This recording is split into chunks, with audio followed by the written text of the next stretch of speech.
reprend, l'étape suivante, du coup, ça va être le fameux speed dating avec, nos spécialistes qui viennent de présenter les sujets. Comment ça va se passer? C'est très simple. Vous avez vu dans le hall, il y a des tapis avec des noms d'équipes. Du coup, chaque spécialiste va se positionner sur son tapis.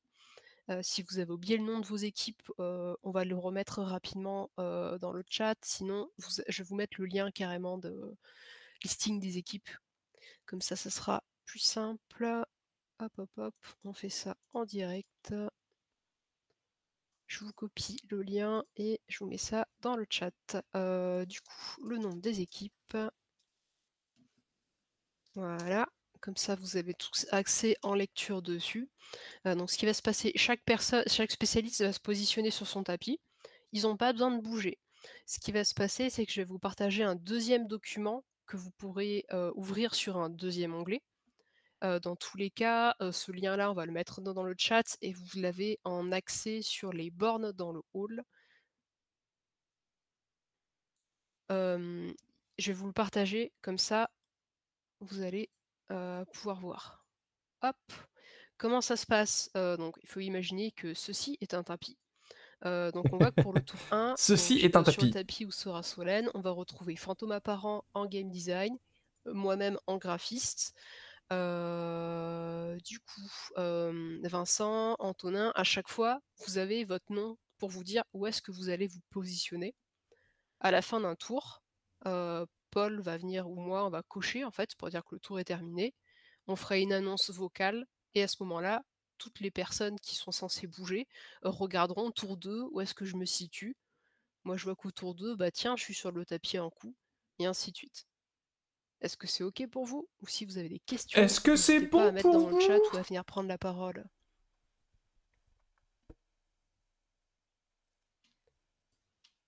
Hop, je vous trouve le lien pour le speed Oui, donc là dating. aussi, on a un peu évolué par rapport à la formule précédente. Voilà, pour éviter que... Il y avait eu, vous savez, l'année dernière, on avait eu un petit souci pendant le speed Je dating sais où pas on a si eu compliqué que ça, des honnêtement. C'est juste doctorants qu'on qui, va faire pendant tout le tous début de aller sur soirée, 2 n'avaient minutes. personne, en fait, C'est juste 2 minutes. pour discuter et Et oui, pour c'est expliquer le 4 sujet. minutes par round. Et Donc, on peut se on a remettre un petit décidé timer, mais c'est de 4 changer un minutes. peu C'est très ça court, hein, c'est et... sûr. C'est l'idée d'un speed dating, c'est on arrive, on discute de 2 minutes et après on tourne. Et après le speed dating, vous aurez plus de temps pour discuter si vous voulez prendre plus de temps pour discuter. Oui, voilà, ça je ne l'ai pas précisé, mais oui, c'est le speed dating où au départ ça va être un petit peu cadré pour vous permettre de discuter avec tout le monde. L'idée c'est de prendre le temps de rediscuter avec chaque personne du sujet tranquillement. Et à la fin de tout ça, vous pourrez de nouveau discuter avec les spécialistes de votre choix autant de temps que vous voulez. Et on vous a mis en accès libre sur l'espace, mais dans tous les cas, je vous renvoie un mail tout à l'heure avec toutes les infos. Le formulaire de vœux est ouvert pour vous permettre, une fois que vous aurez discuté avec tout le monde, de venir remplir vos vœux. J'en profite pour dire que le formulaire de vœux, donc vous allez pouvoir indiquer, c'est pour toutes les personnes qui ne sont pas spécialistes du coup en histoire ou en littérature, vous allez pouvoir indiquer vos 3 sujets préférés par ordre d'importance. Si vous venez jamais avec un copain ou une copine, vous pouvez l'indiquer. Pensez bien à ce que chacun dise bah tiens, moi je viens de jamais exprès parce que je viens avec un tel et que un tel dise la même chose vis-à-vis de vous.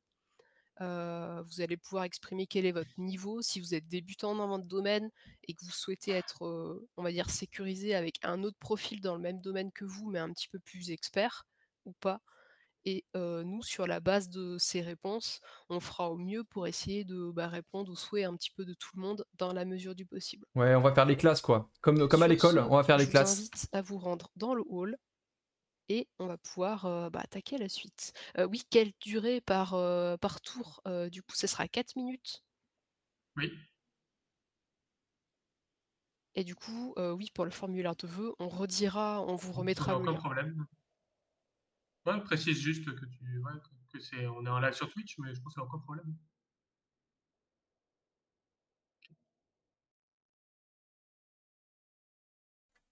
Pardon, fallait qu'on débriefe, on avait un truc à se dire. Donc, là c'est le moment fatidique, c'est le moment où voilà, tous les jammers vont se diriger vers le hall d'entrée. Voilà, oh là, ça lag un petit peu, on est nombreux dans l'espace là. Ouh. Voilà, donc chaque doctorant... l'enfer.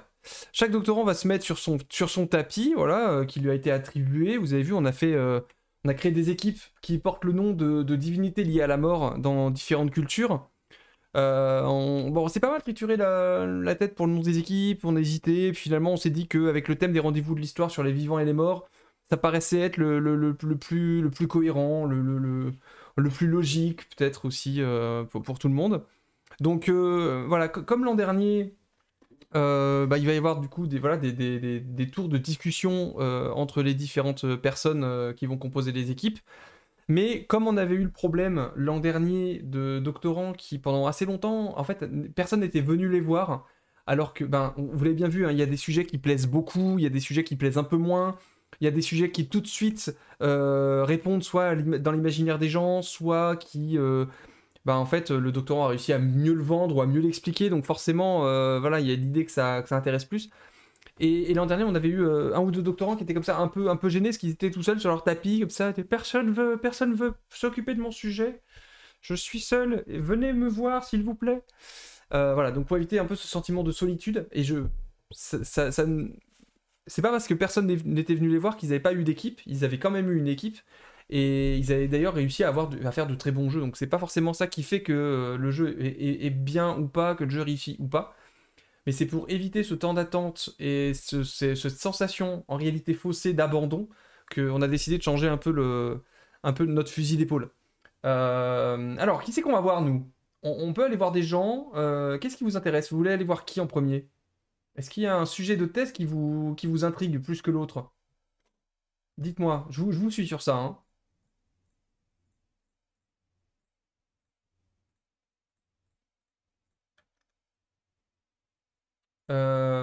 Attendez, du coup, j'ai plus le doc là. Ah non, c'est pas celui-là. Celui-là? Euh, Ah si, c'est bon, j'ai les groupes. J'ai les groupes. Est-ce qu'il y a un sujet qui vous plaît plus que l'autre? Le commerce romain. Allez, on va aller voir Simon, c'est Ankou. Ankou, il est là. Hop, on va écouter un petit peu ce qui se dit.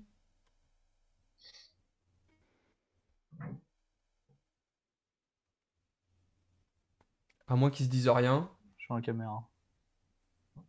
Ouais.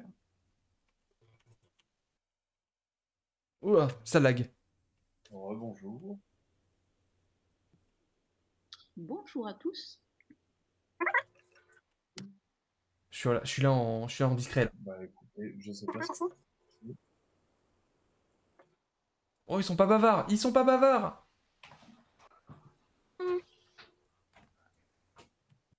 Ça parle pas beaucoup. Ça parle un peu du côté de chez Solène. Ça parle pas mal en bas. Je pense qu'il y en a qui n'ont pas compris trop les consignes. Shinagani, c'est qui? Fabiane. Ah, Fabiane, moi, attendez, Fabiane, ça m'intéresse. C'est intriguant. Non, c'est bizarre que ça lag autant là. En effet. Peut-être que ça vient de mon navigateur, mais. Je m'occupe de la facette linguistique. Alors, est-ce que tout le monde est positionné avec son équipe au niveau du tapis? Ou est-ce qu'il y a des personnes qui sont perdues? N'hésitez pas à vous manifester. Bon, c'est bon. Je sais que ce soir, donc il y a quelques personnes, leurs noms sont marqués, mais ils sont absents. Donc pour vendredi, ils seront présents. Mais ce soir, du coup, voilà, il y a quelques personnes qui ne seront pas là.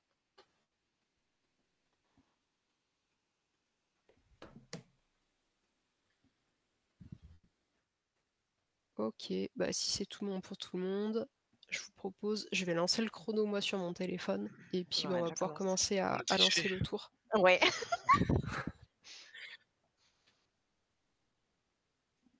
Ils sont bien Parfait. sages, ils attendent bien le timer et tout. C'est parti pour 4 minutes et c'est normal si à la fin vous êtes frustré, vous avez encore plein de choses à vous raconter. Il y aura plus de temps après. Ok. Attendez, je vais faire une petite. Alors, je sais pas, à l'intérieur du groupe ici, si j'ai expliqué les grands principes, peut-être des questions. Alors moi j'avais une petite question sur l'aspect génétique. Bien Est-ce que tu sûr. pourrais détailler? Alors, il y a à peu près 5 ans, un collaborateur est allé sur place au Mali et a pris des échantillons de salive de à peu près 150 personnes de la région qui viennent de différents groupes culturels et linguistiques. Et le but est de déterminer si on trouve des affinités, donc des mutations génétiques semblables sur notre région, qui s'appelle le plateau du Bandiagara, et ailleurs en Afrique, ce qui montrait une migration assez ancienne. Il y a aussi dans les légendes de la région plusieurs histoires de remplacement de peuples, donc de migration, certains peuples autochtones et préhistoriques qui ont été remplacés par la migration. Mais on ne sait pas si la langue qui est parlée là est la langue très ancienne qui remonterait à quelques milliers d'années ou si elle a été amenée par des migrations plus récentes. Donc là, je ne suis pas généticien, mais dans l'équipe, on cherche non seulement à comprendre d'où vient la langue, mais aussi qui l'aurait emporté. Et si les autochtones de la région sont partis, ben, est-ce qu'ils sont morts? Est-ce qu'ils se sont intégrés aux nouveaux arrivés, etc. Et toi, tu disais que tu étais sur la partie linguistique?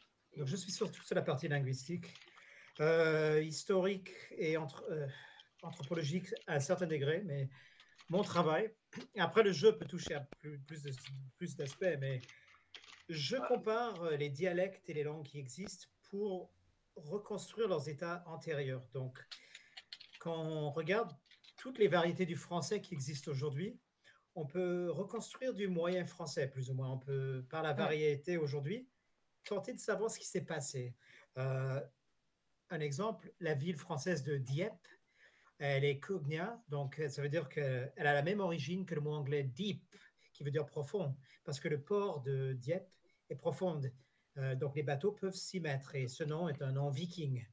Donc par les étymologies, on peut reconstruire un peu l'histoire d'une région ou d'un peuple, même dans l'absence de traces écrites. Et donc je tente d'appliquer cette méthode sur l'Afrique, de savoir quels contacts ont eu lieu. Est-ce que les moutons sont natifs de la région? On les a eus par le commerce avec d'autres peuples. C'est tellement perché. Enfin, même moi, je suis un peu perdu, quoi. Alors moi j'avais une question encore. Est-ce que là comme ça tu aurais une idée d'une gamification de ce que tu fais? Enfin, une idée de jeu en fait qui pourrait être faite comme ça ou pas du tout? Si, j'ai pensé un petit peu et ensuite j'aimerais bien le laisser aux développeurs, mais il y a un très vieux jeu sur les premiers ordinateurs qui s'appelait le Oregon Trail ou le chemin de l'Oregon, où en gros des genres de colons tentaient de traverser l'Amérique de la côte est jusqu'à la côte ouest. Et donc c'est un jeu de survie avec quelques événements qui s'y posent et souvent les migrants, enfin les colons, ils tombent malades d'une maladie et meurent, ils n'y arrivent jamais. Mais l'histoire d'une langue ou d'un peuple est un peu semblable. En fait, la question, est-ce qu'on reste là où il y a des ressources, genre une source d'eau sur la rivière Niger, ou est-ce que... C'est le modèle de Twitch, Akarius. Malheureusement, je suis un peu obligé, sinon je me fais un peu blacklist par Twitch. Se répandre, ça c'est une idée de jeu. Voilà. Mais je suis ouvert à... c'est intéressant de voir. Voilà. Jeu de survie, je pense. Voilà, d'un peuple qui cherche à migrer ou pas, quoi. S'installer ou... Oui, voilà. Soit survivre, soit se répandre. Parce que, voilà, un peuple et sa langue sont souvent très liés. Et quand il n'y a plus de locuteurs d'une langue, soit parce que les gens ont décidé de parler autre chose ou tous les locuteurs sont morts, ben, une langue disparaît à tout jamais. Donc, c'est une idée. Moi, ça n'a pas de rapport, mais juste pour dire que de ce que je vois, les Dogons, d'un point de vue architecture et culture, a l'air extrêmement intéressant. Voilà. Leur masque, il est déjà allé faire des recherches et tout. C'est très beau. Je suis un peu triste, j'aurais pas l'occasion d'aller sur place avec dommage. La guerre actuelle en Mali entre le gouvernement, entre les rebelles, les djihadistes, le groupe Wagner. C'est un terrain absolument interdit, disons, aux chercheurs occidentaux. Tu m'étonnes. Ça, c'est assez dommage. Ah ouais, c'est terrible ça. Ah oui, du coup, la zone est horrible. Du coup, tu étudies une zone, mais tu peux même pas y aller. C'est terrible. Déjà ça. C'est ça. Et du coup, tu étudies les deux. Toi, tu étudies la langue écrite. Enfin, il y a une langue écrite. Tu l'étudies ou tu étudies plus la langue parlée? Donc, dans ma formation, je travaillais surtout sur les langues écrites historiques, mais me remets en spotlight pour tout le monde, c'est fini, je sais, c'est trop rapide. Je vous invite du coup à terminer votre tour. Enfin, terminer, c'est juste regarder au tour 2 où est-ce qu'on se situe On va où, nous? sur l'espace. On retourne voir Et Simon et la une fois que les navigation? gens seront repositionnés, Ils ont prévu combien de et tours? du coup, on lancera pour le tour 2.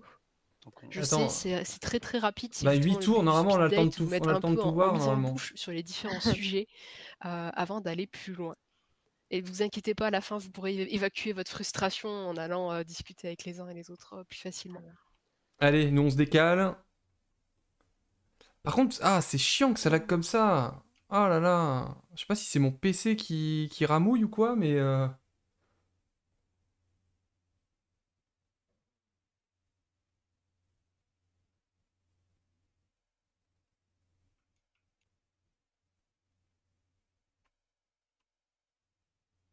Ah, c'est dommage, c'est pas fluide, du coup, j'essaie de faire des... Ce serait bien que j'ai des images pour faire un petit film et tout, mais...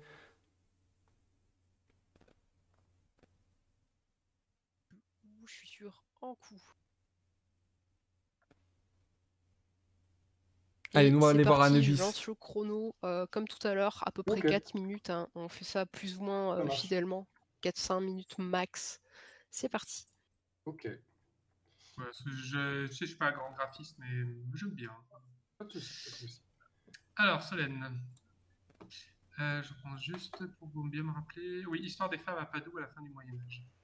Voilà, donc je suis la médiéviste de service ici. Et aussi l'histoire des femmes de service. Donc soit je peux vous repitcher, mais je l'ai déjà fait, soit peut-être vous avez des questions plus précises sur mon sujet de thèse. Là, c'est même pas une question, c'est juste de dire waouh. Waouh.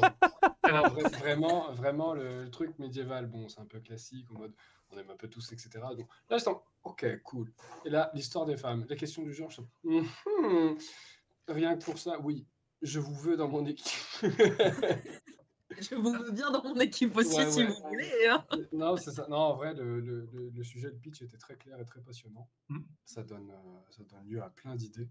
Du coup, oui, petite précision, je suis en moteur-producteur, mais du coup, je suis là en tant que GD. GD producteur, c'est pas le même truc, mais je fais les deux.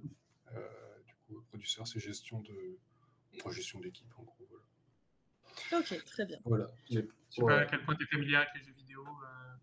Pas du tout. La dernière fois que j'ai poncé un jeu vidéo, c'était Professeur Layton sur Nintendo DS au lycée. Ok. C'est pas grave. De toute façon, il n'y a aucune compétence en jeu vidéo qui est demandée aux historiens. C'est là pour venir avec ton sujet. On est là pour ça. Ça, c'est la petite différence entre producteur et game designer. Game designer, il va réfléchir aux mécaniques de jeu, qu'est-ce qui va être intéressant, quelles histoires on va raconter pour les narrative designers et tout. Ah là, Paul, il est dans la pédagogie là. Projet, bon, qui fait quoi, machin va faire les graphismes, machin va faire le son, même si là on a un peu de casquette, mais est-ce que les gens sont à jour, est-ce qu'ils sont pas en retard, est-ce qu'ils sont pas bloqués par quelque chose, etc. C'est deux casquettes qui sont un petit peu différentes. Ok, très bien. Bon, je comptais sur vous pour les idées de jeu. Solène m'a demandé de résumer en un point l'idée clé de ma thèse. Ce serait que au Moyen-Âge, la façon dont les individus, mais dans ma thèse, les femmes, la façon dont les individus participent à l'économie a des implications politiques. C'est-à-dire que l'économie au Moyen-Âge est une économie profondément morale et une économie profondément idéologique. La façon dont on laisse ou pas les femmes participer à l'économie, la façon dont les femmes arrivent ou pas à s'imposer dans certains secteurs économiques, dit quelque chose sur leur place dans la vie politique de la cité et dit quelque chose sur leur place dans les rapports de pouvoir au sein de la famille. Par exemple, le fait que le principal droit patrimonial qu'on reconnaisse aux femmes, ce soit la possession d'une dot, c'est-à-dire d'une somme d'argent à apporter dans le mariage, ça dit quelque chose de la place qu'on veut leur assigner et de l'importance qu'on assigne au mariage au sein de la cité médiévale. La pensée politique se développe vraiment autour de la cité, pas du tout de l'État-nation. On est dans l'Italie des cités-États ici. Le fait que, par exemple, autre exemple, le fait que les femmes riches, il y a un prince à Padoue au XIVe siècle, c'est une cour indépendante, le fait que les femmes riches participent à la compétition sociale, participent à financer l'ascension sociale de leur mari et participent aux démonstrations et aux effusions de belles robes, de beaux habits, de beaux bijoux, pour participer à cette compétition sociale, ça a aussi un poids politique. le fait que les femmes se fassent brutalement exclure des corporations lorsque les corporations acquièrent non plus juste un poids économique d'encadrement des métiers, mais aussi un poids économique, un poids politique et institutionnel dans la vie de la cité. Ça dit quelque chose aussi de leur place, ou du moins de la place qu'on ne veut pas leur laisser dans l'économie générale des institutions de la cité. Mais comment, plus elle en parle, plus je me dis, quel jeu tu fais là-dessus? Parce qu'il y a 10 ans, il y a plus de 10 ans, quand j'ai passé ma thèse, j'ai fait une formation doctorale, et on était plein de gens, moi je faisais la physique, et c'était un peu tous les horizons, et il y avait une autre personne aussi, une doctorante, qui travaillait sur un sujet très proche de ce que tu fais, c'était les livres de contes dans les cités italiennes de cette époque-là. Serena Galasso?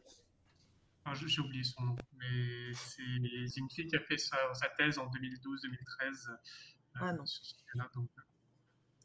Donc ça m'a rappelé ça, je me suis dit, tiens, ça intéresse beaucoup de monde et ce qu'on raconte sur... Voilà, mais c'était une petite parenthèse parce que je sais pas beaucoup de temps. Je sais pas s'il y a... Ouais, du coup, je sais pas si... Je viens casser votre rêve, c'est la fin du tour. Comme tout à l'heure, je vous incite, j'ai coché le tour 2. Ta question, Louis, ça m'intéresse. Sur le tour 3. En fait, du coup, t'as pas réussi à résumer ta phrase, ton sujet en une phrase. Quel est le oui, David, je t'entends. sur lequel tu aimerais travailler? Nickel, ça remarche. Du coup, pour le tour 3, je vous invite à regarder du coup, le lien du Google Sheet que je vous ai pas... compliqué à transmettre au public, parce que le jeu vidéo peut être un moyen de médiation et de transmission et faciliter la pédagogie et l'apprentissage. C'est fini, Louis, c'est fini. Louis va revenir là. On en reparle après, Louis. Volontiers. Tapis, et je vous reprends juste après pour lancer le chrono. Ah là là, c'est terrible. Tour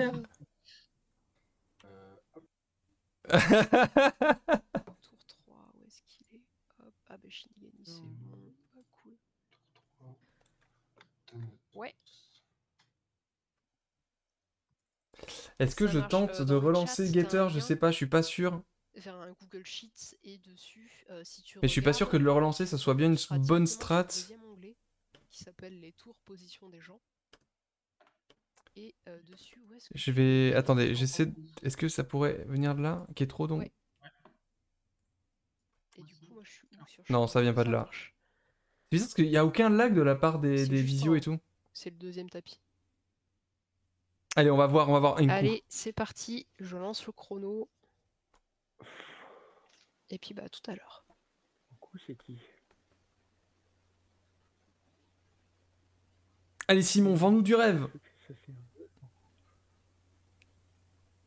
Ok.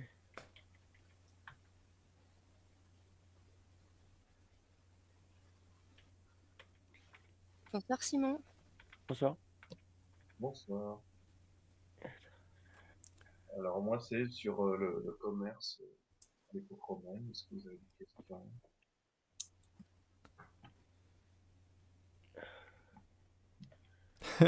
Ah, ils osent pas. Ouais, j'essaie de remettre mes idées en place parce que ça fait beaucoup, on change d'un à l'autre. Bah écoute, pour te refaire un résumé très rapide, moi j'étudie les œuvres d'art, mais en compagnie d'autres marchandises qui ont été retrouvées dans les épaves de la côte occitane. Donc, ces épaves peuvent venir de toutes les provinces de l'Empire romain, et elles ont fait naufrage dans le sud de la côte. Ok. Et elles ont été retrouvées... Là, ce qui est dur, c'est de pas refaire le même jeu que Fortuna Maris. En vrai, le fait qu'il y ait déjà un jeu sur le sujet, c'est chaud. Ok. Et donc après, si je me rappelle bien, c'est aussi essayer de retracer d'où ça venait, leur histoire, ce genre de choses, c'est ça? Voilà, ouais. C'est ça. D'accord. Attendez, je fais une pause. Vous m'entendez ou pas?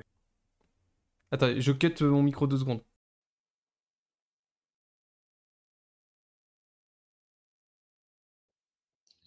Oui. Ok. Ouais, j'explore, j'adore. Non, Pas trop, non.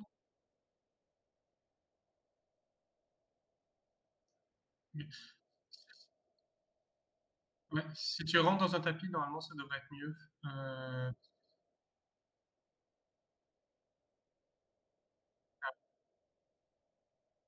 Parce que, parce que quand tout le monde bouge, en fait, ça fait ramer un peu Gazertown parce il y a 10 visios qui se lancent et qui s'arrêtent à la seconde. Donc, je pense que c'est pour ça.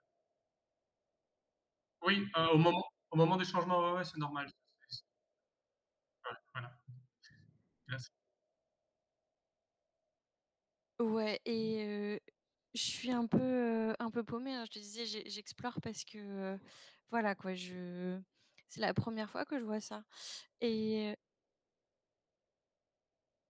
mais oui, et ça pour le coup, carrément, j'ai bien reconnu la le grain.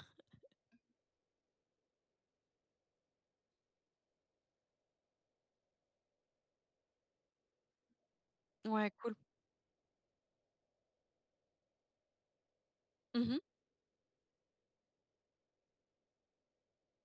D'accord, nickel.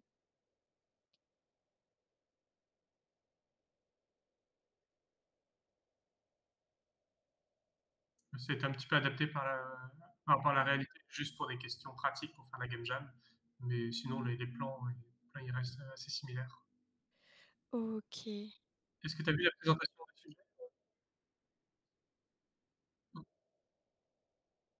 Non, non, non, je viens d'arriver parce que comme je t'ai dit, j'ai un léger problème d'enfant qui ne dorment jamais.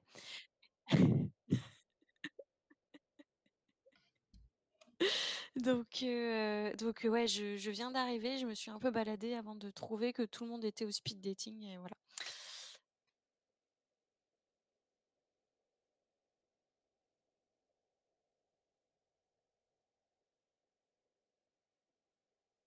Ouais, ouais, ouais, je vais faire ça, je vais continuer mes petites balades et puis écoute, je veux pas je sais pas, t'enquiquiner et tout, tu es en live et enfin, je me rends pas bien compte de ce que ça implique.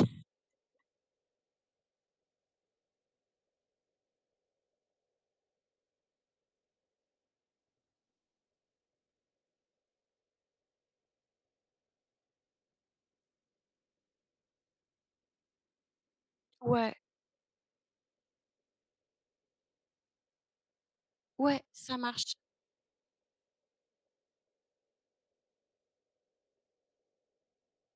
OK, nickel. Super. Ouais, ouais, ouais, moi je vais sur les tapis, je découvre au fur et à mesure. Mmh. Ouais, Bonne c'est rigolo soirée. les speed dating, donc autant en profiter un peu. Pardon, j'ai fait une Fin du petite tour. pause. Du coup, Ah voilà, je mince, vais faire ça encore quelques fois et après promis, ça sera plus je le suis cas. parti Je accueillir vais lancer Roxane le Kila, tour. qui est membre du Bon, on jury et termine le qui tour passe 3. Du voir coup, je vous le invite à lancement de la regarder sur jam. le tour 4 Voilà, donc où est-ce que vous vous positionnez. c'est important de l'accueillir dans l'espace guetteur. Elle est en train un peu de visiter et de découvrir l'espace. Ah merde, j'ai oublié de me mute dans le guetteur. Et du coup, si tout le monde est positionné, je lance le chrono Bon, et je vous laisse le ben... Oh là moteur là là là, ça de lagouille, ça votre lagouille, ça côté. C'est lagouille. parti, à dans 4 minutes. Allez, on va aller voir Caron. Ça lagouille, mais c'est bon, on y est. Donc Caron, Marie-Cécile, il me semble, qui travaille sur... c'est l'ambassade romaine de Alors, Charles je sais de pas si vous Neuville. avez des questions ou suite à la présentation ou... Est-ce que, juste pour se rappeler, ce serait possible d'avoir un pitch en une phrase ou deux, juste histoire de se remettre Allez, dans le bon sujet? courage. Ouais, donc moi je travaille sur Charles de Neuville, donc l'ambassade romaine au début du XVIIe siècle, donc 1605-1608. Et l'objectif, alors il y a plein d'objectifs dans la thèse, mais l'objectif premier, c'est de montrer en fait l'influence française à Rome, qui est quand même assez mal après les guerres de religion. En plus, Henri IV, ancien protestant, est-ce qu'il est bien converti, etc. Le doute demeure. Et donc, une des premières tâches de mon ambassadeur, c'est de rétablir sa réputation à Rome. Donc, ça passe par toute une politique de lutte, entre guillemets, parce que c'est diplomatique, donc en lien avec l'ambassadeur d'Espagne. Donc, passer devant lui, veiller à bien respecter l'ordre des cérémonies, l'ordre dans les places, etc. Distribuer de l'argent Aujourd'hui, on dirait que c'est de la corruption. Mais pour l'époque, c'était admis. Donc, je donne de l'argent à tel cardinal parce qu'il va voter pour un futur pape qui serait, par exemple, francophile.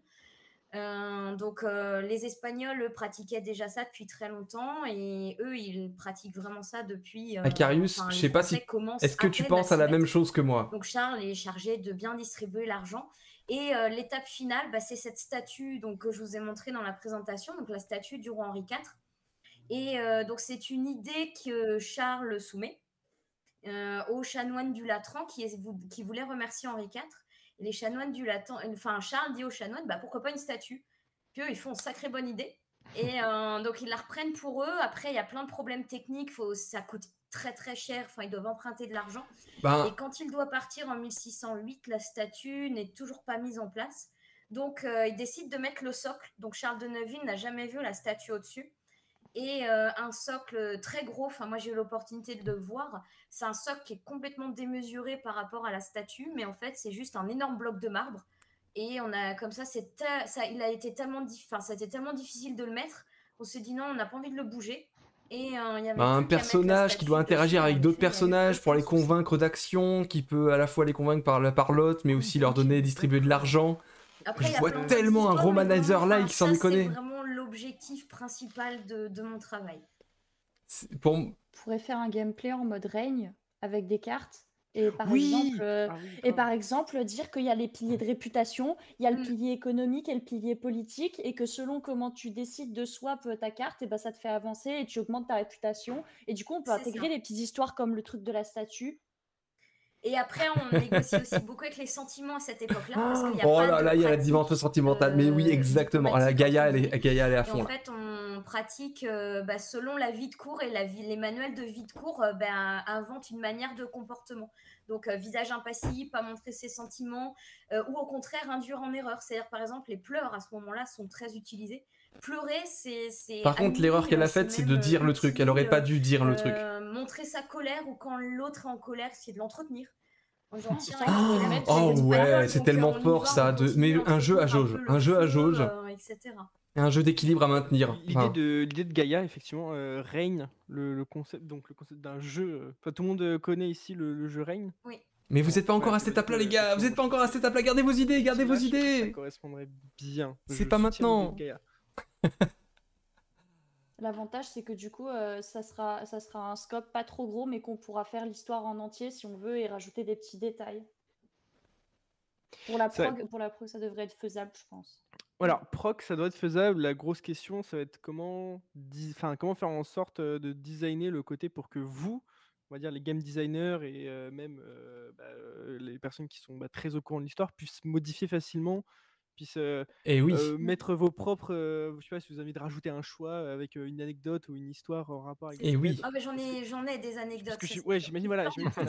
Justement, c'est ça. On peut s'inspirer de celle de la statue en priorité, faire des cartes un peu plus basiques sur le standard pour permettre de rehausser la réputation, rehausser l'économie et rajouter des petites anecdotes si on a le temps. C'est l'objectif final, la statue, je pense. Hein. Et oui, la statue, elle doit apparaître que si tu gagnes le jeu. Pour moi. Hein. Le fait que le socle soit posé, c'est la réussite. C'est la réussite, voilà. Et le game over, c'est de pas faire le socle. La statue, on doit la couler en un seul bloc. En fait, la statue, il y a plein de soucis de la couler en un seul bloc. C'est la première fois. Le moule. Mais ça coule tellement de sources. Pour le coup, ça marche trop bien. Va dans l'atelier en fait. Solène qui casse l'ambiance. Je suis navrée, on termine le tour 4. Ah, c'était exceptionnel de les écouter parler là. Je vous invite à vous positionner sur les tapis du tour 5. Bon conseil. Maintenant, ça semble tellement évident. Merci beaucoup à vous. Ils seront déçus s'ils sont pas dans l'équipe. Hop, je réinitialise et puis c'est reparti pour environ 4 minutes, plus ou moins 1 minute, hein, parce qu'à chaque fois je suis pas hyper carré. Allez, on retourne. On va voir Hélène Terrain du coup. Hélène Terrain. On est sur Hélène. Moderne. La poétique des récits macabres. Oh, là, on est sur un sujet. Donc moi, c'est le sujet sur la poétique des récits macabres au XVIIe siècle, enfin début du XVIIe. Voilà. Oui, moi j'étais en train de manger quand j'ai entendu ton histoire là. C'est assez riche, apparemment. Il y a pas mal de choses derrière tout ça. Oui. Ouais. Oui, c'est des textes assez méconnus en fait et qui En fait, qui sont surprenants, parce qu'on pense que cet imaginaire, il est beaucoup plus tardif. Et non, en fait, il Ok. existait déjà. Après, différemment, hein, il y a quand même des grosses différences, hein. Je disais, il y a pas de château hanté, de trucs comme ça, il n'y a pas. Ça, c'est beaucoup Mais plus comment tard. faire un jeu Ok. sur ça? Mais Et du coup, Hmm. Pardon. ça doit être intéressant de voir justement que avant les châteaux hantés, il y avait déjà des récits de ce genre-là, quoi. Oui, Et oui, oui, oui, oui. ouais. Après le but, c'est l'édification religieuse, mais en fait, dans le gothique du 18e, c'est pareil, hein.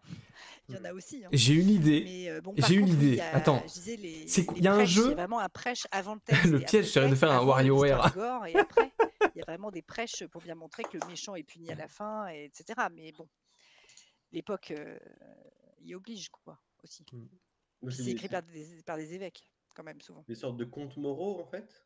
Des trucs comme Oui, ça. c'est ça. C'est exactement ça. C'est des sortes de contes enfin d'édification, quoi. C'est des sortes d'exemplats, oui, Ce des jeu-là. prêches. En fait, c'est des prêches avec au milieu un exemple. Et l'exemple, Ce c'est un jeu-là. méchant, vraiment vraiment Faut le faire une méchant copie qui fait des choses de horribles ce avec du jeu-là. sang, etc. Je disais des parents qui obligent leurs enfants à épouser quelqu'un et puis le fils qui se tranche les veines dans la chambre. Enfin, et on voit, il y a du sang, etc. C'est vraiment évoqué. Et ça, c'est puisé dans ce qui se passe réellement ou c'est fantasmé, Alors, c'est pas la, on va dire, c'est pas alors cette violence-là, mais... en fait, c'est tiré ce que je disais de plusieurs choses. D'abord, il y a un bain de violence.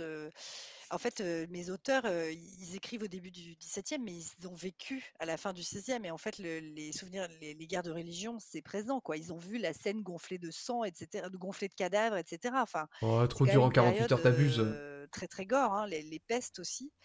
Donc, je pense qu'il y a de ça. Et en fait, ils s'inspirent au départ de faits divers qui sont dans des petits fascicules qu'on appelle les canards sanglants. C'est comme aujourd'hui le détective, quoi. C'est genre le même genre de publication où il y a que des faits divers horribles.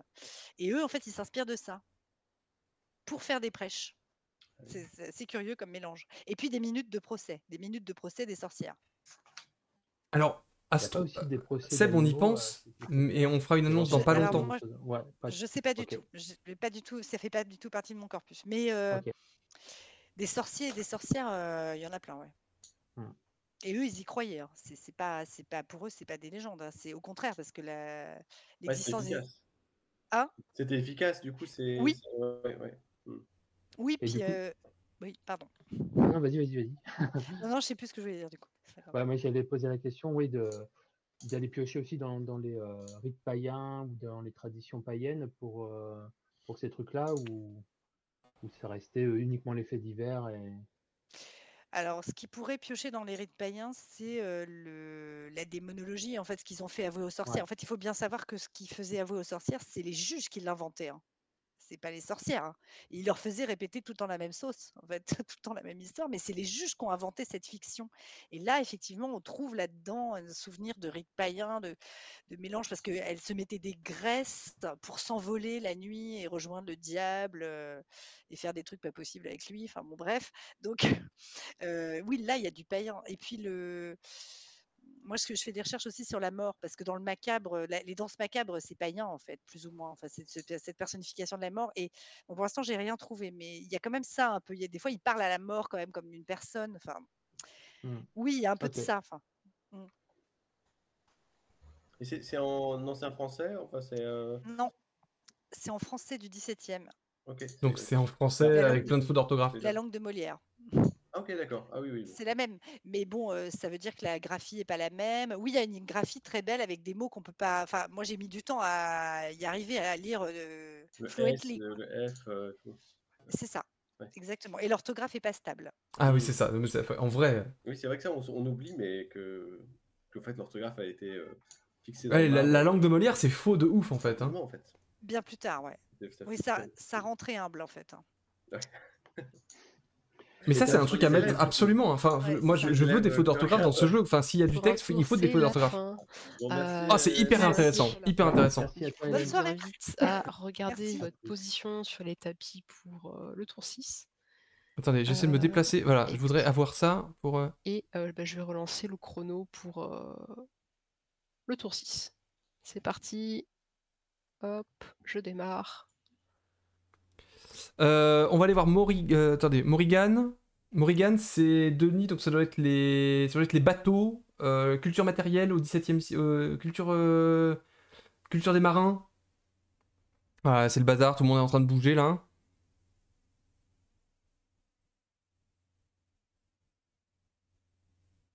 Oh, il va pas être tout seul. Oui, mon audio est très bon. Il est pas tout seul, Denis. Ah, voilà, il y a Louis qui est allé. Voilà. Allez, on va écouter un peu. Direction le XVIIe siècle. Dans la douleur.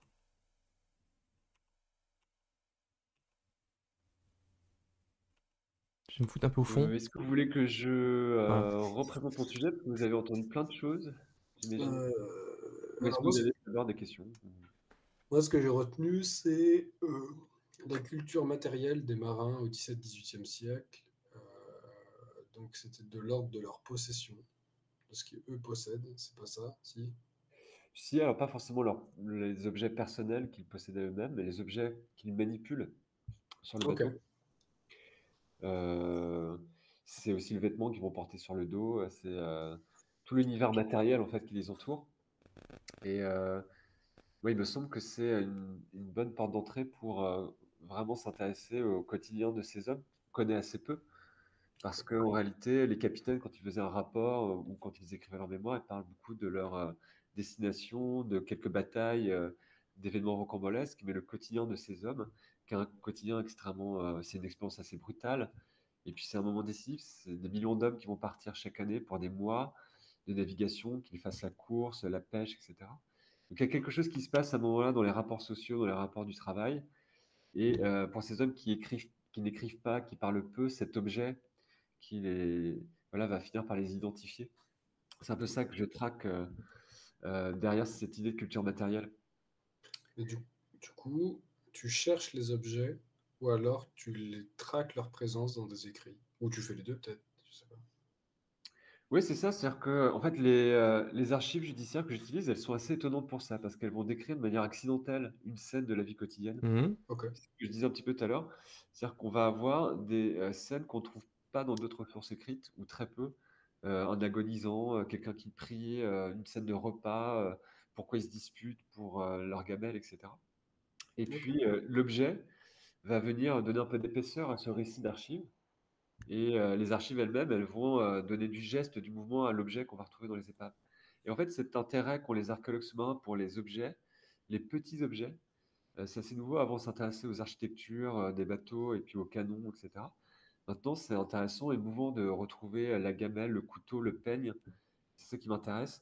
Et donc, j'essaie de donner du sens un peu à ces objets en croisant les sources de cette manière. Ok. Et ouais. C'est super intéressant. C'est vraiment.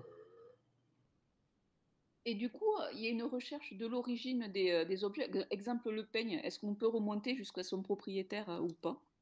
Alors, il y a aussi des questions de méthodologie qui sont un petit peu compliquées parce que on va avoir du mal à relier l'objet qu'on trouve dans une épave à un propriétaire en particulier ou même à quelqu'un, à une condition en particulier ou un statut en particulier. Est-ce que c'est le peigne d'un matelot? Est-ce que c'est le peigne d'un capitaine, d'un officier?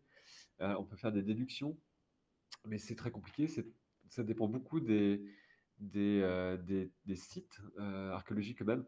Parfois, on va réussir à faire des recoupements et à considérer que, justement, avec les archives, voilà, le peigne de cette façon-là, il y a des peignes qui sont intéressants, c'est les peignes à poux qui sont sculptés par les matelots, c'est vraiment l'hygiène élémentaire, ça leur permet de s'épouiller, de se gratter, de se curer, etc. C'est intéressant ce Des travail choses qu'on sur voit dans les la archives, culture donc on matérielle, les comprend archives les peignes qui les archéologiques. identifient en particulier. Mais alors justement, il y a un truc, je pensais à ça parce que je travaillais sur plusieurs sites d'épaves et puis sur des archives diverses, mais j'ai beaucoup travaillé sur Saint-Malo. Et à Saint-Malo, il y a le site de la Natière. C'était fouillé par les archéologues du ministère de la Culture, le département de recherche en archéologie sous-marine et subaquatique. Et il y a un site internet pour ces deux bateaux. La Natière, c'est un rocher à Saint-Malo. Il y a deux épaves qui ont été fouillées, des milliers d'objets qui ont été retrouvés. Et la première épave, celle qui m'intéresse le plus parce que c'est ma chronologie, la Dauphine.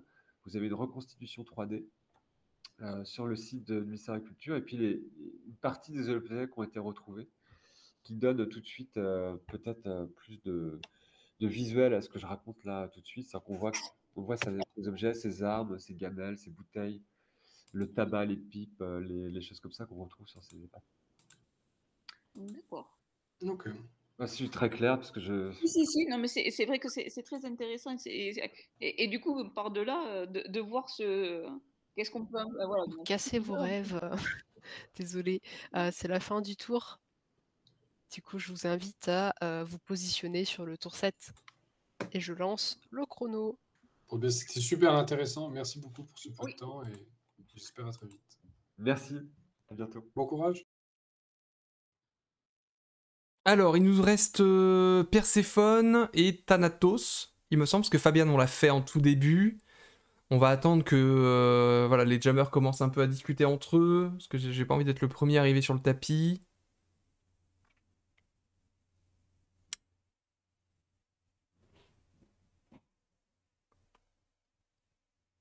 Voilà, ça commence à se mettre en place. Il y a beaucoup de monde chez Thanatos. On va aller voir chez Thanatos, il y a beaucoup de monde du coup. On va retrouver Gaïa, Romain Virtuel qu'on a déjà vu aussi. Et donc c'est Alexis qui travaille sur... C'est pas On les est sur passeports en pap- Égypte, ça? les Si. papyrus funéraires d'Égypte. Ah non, les antique, papyrus. exactement. Ben moi, j'en ai loupé Ouais. un, alors. Oui, le passeport, c'est un peu le nom galvaudé que j'ai choisi pour résumer finalement l'utilité de ces textes-là. Donc alors si vous avez des questions plus précises par rapport à la présentation, même si vous voulez, si vous n'avez pas compris quelque chose, n'hésitez pas et puis je m'efforcerai de rendre ça plus Tu es compréhensible. bilingue hiératique ou est-ce que comment ça se passe pour la traduction ou Ah oui, oui, bah on va dire c'est mon champ même d'études premier. Je travaille, j'avais commencé à apprendre les hiéroglyphes et puis ensuite le hiératique. Donc c'est-à-dire le même état de langue, mais voilà, sur des écritures différentes.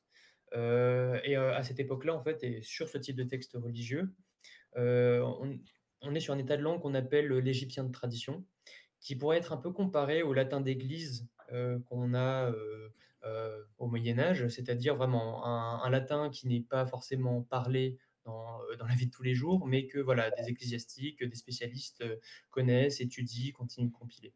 Et donc là, c'est exactement pareil. On est sur, c'est des prêtres en fait qui travaillent sur ces textes-là, qui les compilent, qui les modifient.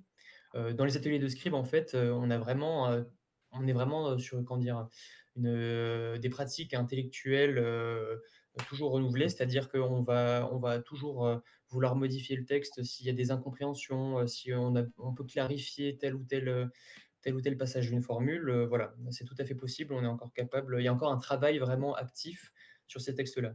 Mais à l'époque où j'étudie, sur le papyrus notamment que j'ai, on a quand même, on va dire, une certaine fixation de ces textes-là.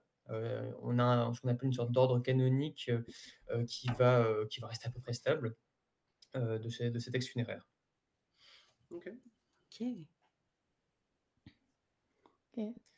Il m'a perdu, moi. Et Comment du ça coup, se voilà, retarde comme je disais, pour très rapidement résumer, voilà, sur l'ensemble de ces 20 mètres de papyrus, on a vraiment ce qu'on appelle le corpus du livre des morts, qui est un ensemble de formules de genres très différents, mais qui vont en quelque sorte faciliter la traversée dans l'au-delà du défunt.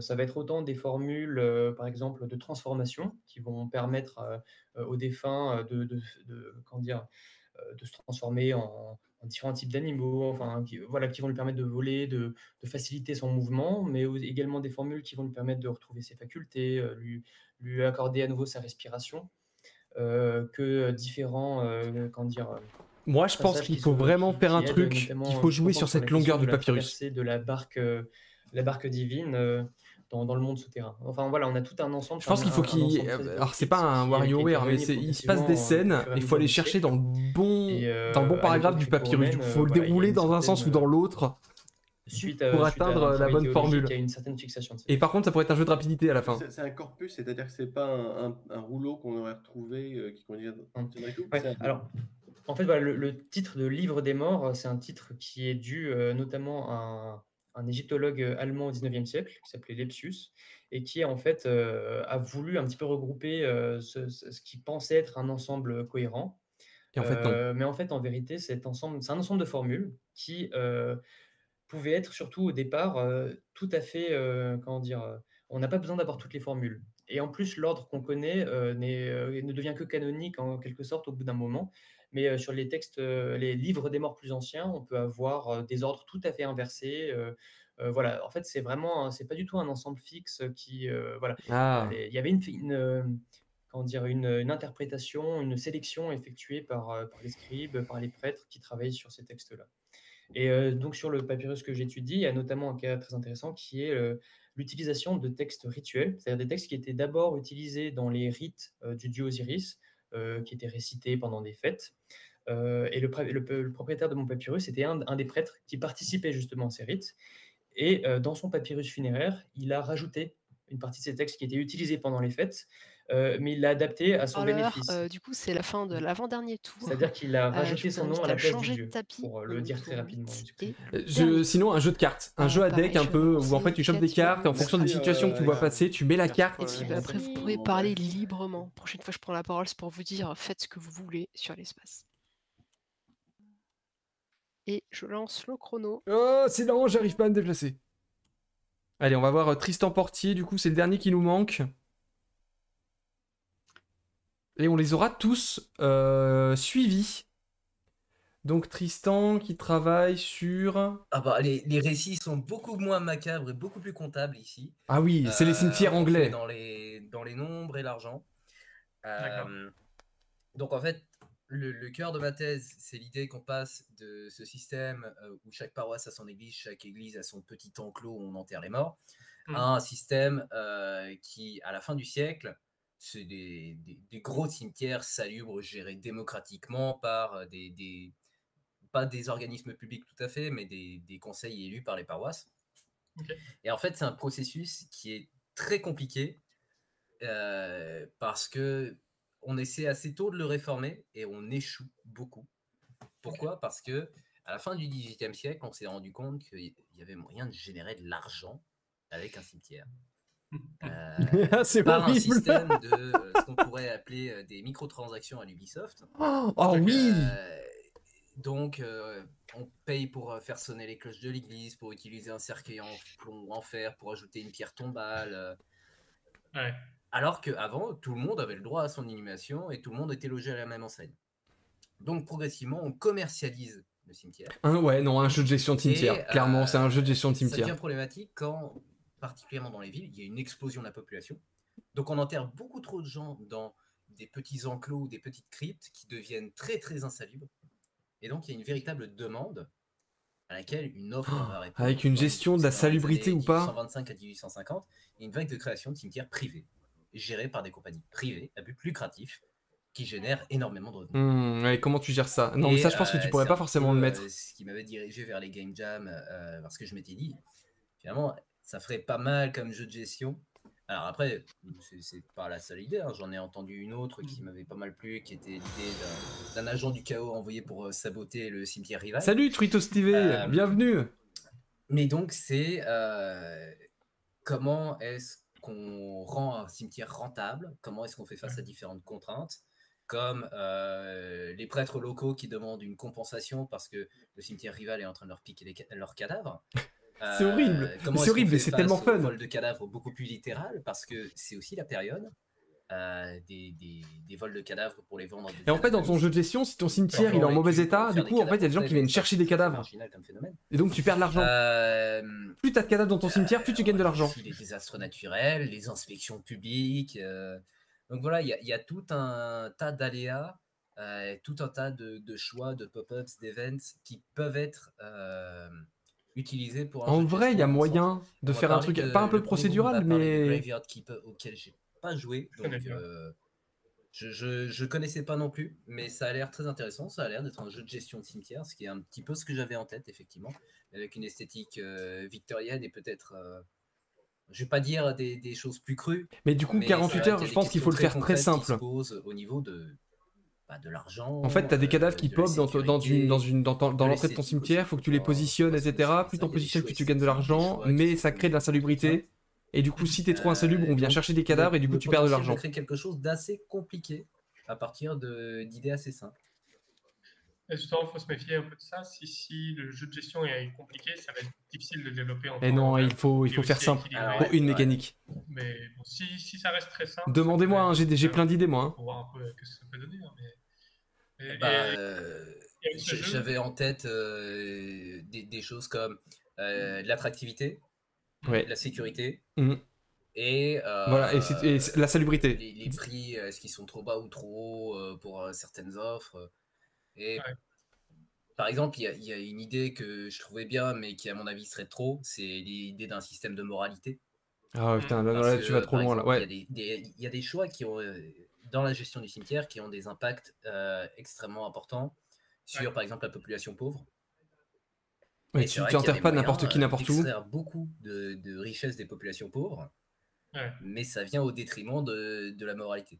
Mais si on rajoute un système de moralité, là, oui, je vois bien que ce serait trop. Donc, c'est vrai que je Ouais, il faut commence à cutter. voir un petit peu Dans le cadre de la jam, il faut cutter. mais avec le jeu, quel message tu voudrais faire passer qu'un cimetière, c'est une entreprise, en fait, ou c'est lucratif? Voilà, c'est vraiment ça. C'est vraiment que les affaires d'argent, alors parfois les affaires d'orgueil ou des conflits légaux, ça existe aussi, des problèmes de santé publique, mais tout ça, ça peut être des aléas, des événements, des pop-ups.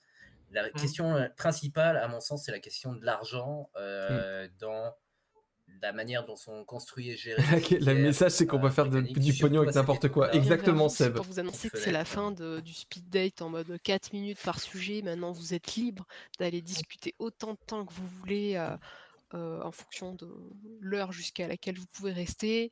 Ce soir, je vais vous envoyer un mail avec le lien du formulaire de vœux. Si jamais vous avez 4 bornes sur l'espace à partir desquelles vous pourrez remplir justement ce formulaire-là. Vous pouvez le remplir jusqu'à demain 15h. Donc les spécialistes, vous n'avez pas besoin de le remplir, ça ne vous concerne pas. C'est tous les développeurs dans tous les domaines. Et pour les absents, d'ici demain matin, je vais en mettre la vidéo en non répertorié pour l'envoyer à tout le monde. Et voilà, sur ce, amusez-vous et puis à bientôt. Bon, bah c'était bien cool ce petit temps là de. Comme tu dis, Seb, il y a des sujets qui inspirent plus à la première écoute. Tu te dis ouais, tiens, ça serait bien, ce serait telle mécanique qui fonctionnerait bien, etc. Et des sujets tout de suite qui viennent, qui sont voilà, tu galères un peu plus à trouver comment tu vas faire le jeu qui va permettre d'expliquer le sujet. Mais tous les ans, c'est pareil. Hein. Tous les ans, il y a des jeux, on se dit, oh, trop facile et tout. Là, jeu de gestion, là, visual novel, machin et tout. Après, souvent, ils nous surprennent. Hein. Ils choisissent pas forcément le premier. Voilà, enfin, ils choisissent pas la simplicité. Ils choisissent pas souvent l'évidence. Ils vont souvent aller chercher autre chose. Et c'est ça qui est intéressant. Voilà, c'est pas parce que tu trouves l'idée facilement, en effet, que l'exécution va être facile. Faut savoir, voilà. Et je trouve que là, déjà, Tristan aussi, il a eu cette idée de. Ouais, je sais que c'est trop ambitieux. Donc, je trouve que de ce qu'on a entendu, il y a eu de bonnes vibes là. Il y a eu de bonnes réflexions. Peut-être que c'est les fruits aussi, un peu de l'expérience de certains en termes de jam. Et puis, mine de rien, la table ronde des mentors au début, avec les quelques conseils qui ont pu être donnés de ci, de là par Pierre, Acarius, Maeva et Elisabeth au tout début, mine de rien, on a entendu plusieurs fois le terme de scope, on a entendu plusieurs fois l'idée qu'il fallait pas être trop ambitieux, qu'il fallait aller doucement, faire petit au début et puis peut-être aller plus loin après. Donc c'est plutôt encourageant et ça confirme qu'on a bien fait de choisir ce format ce soir. Alors, maintenant que tout le monde peut faire ce qu'il veut, qui a un peu plus de monde là? On voit Alexis. Henri IV avec Charles de Neuville. Alexis. Je connais pas encore hein, tous les sujets. Donc Alexis, c'est les passeports égyptiens. C'est le livre des morts. Et puis finalement, elle est sympa et je pense que ouais, le sujet c'est un personnage quelque part prétexte. On a Hélène et les danses macabres qui marche bien aussi. On a Louis qui retournait voir Solène et l'histoire des femmes à Padoue à la fin du Moyen-Âge. C'était un peu attendu étant donné ce qu'on avait entendu. Donc c'est plutôt. Voilà, Nku, c'est Simon. Donc les bateaux durant l'Antiquité. J'essaie de me déplacer, c'est toujours dur. Toujours de tout seul. Ouais, mais tu vois, ça veut rien dire parce que on a ces deux là, on a Romain et Arthur qui discutaient du sujet d'Henri IV. Donc là, elle est toute seule, mais voilà. le sujet intéresse. Je pense que Henri IV est un sujet qui va avoir qui va avoir quand même du succès, je pense. Denis finalement qui trouve un peu des gens aussi. Voilà, ils sont quand même allés voir Denis parce que visiblement ça les intéresse. Je pense que... Ah, c'est quoi les pronostics là?